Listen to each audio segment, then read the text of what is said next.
California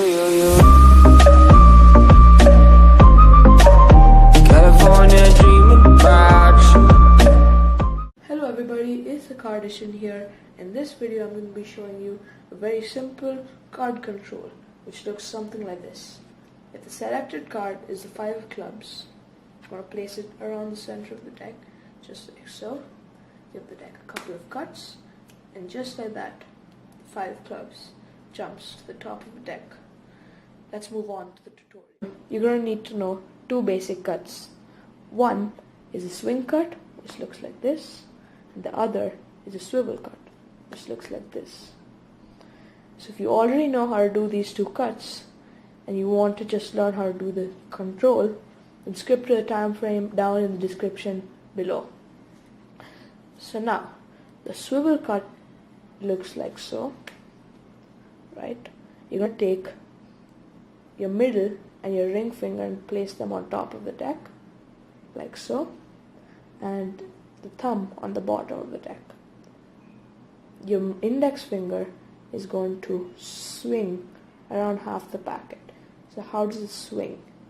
It lifts up about half the packet and moves it to the side. So you're extending it as much as possible over here. Now, this packet is going to be collected over here, like so.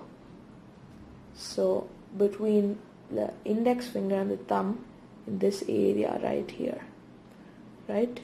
So you swing, pull up and swing. Together it looks like a swing, and you collect it here. Then you bring the other 3 fingers here and release it with the thumb.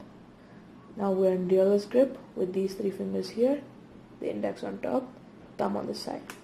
You can complete the cut now. So again, ring and middle finger on top, thumb on the bottom, swing, pull up into the side, collect between your thumb and your index into dealer's grip, and complete. Now for the swivel cut. The swivel cut is pretty much the same thing.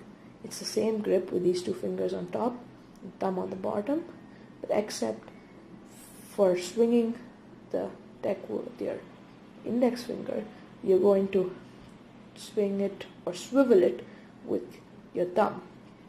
So it's going to be pivoted along the middle finger, like so. So you can see this packet is freely pivoted along the middle finger, like so. So to do the cut, you're going to swivel it all the way around, pivoting it on the middle finger, and we're going to release it over here into dealer's grip, just like so. Complete the cut. So same grip, pivot it all the way around the middle finger and release, just like that. So that's how I do the 2 cuts. So let's say the selected card is a 2 of clubs. So if we place the 2 of clubs, let's say around here, we're going to leave it sticking out around halfway, and we're going to push down with the thumb, right? So when you push down with the thumb, it creates a break between the selection and the top half of the deck. So once we have that break, the pinky finger can go in there, basically. So once again, the selection is going to be pushed down, so it creates a room for the pinky, like that. Now the thumb is going to be put over here, so it can maintain the break when the pinky releases. You can see the break has been maintained over here. And now we can do the swing cut. So we're not going to swing cut the whole packet, but we're going to swing cut around half of the top packet. So swing cut that much, collect, and then we're going to swivel cut the remaining part, just like so. So now we have the selection on top, right there, just like so. So again, the selection goes around the center, just like so. It's pulled down, create space for the pinky to go in. The thumb takes over there, swing half, swivel half, just so, complete. And that's the card control. It's a very simple card control. Just practice it and you'll get it down in no time.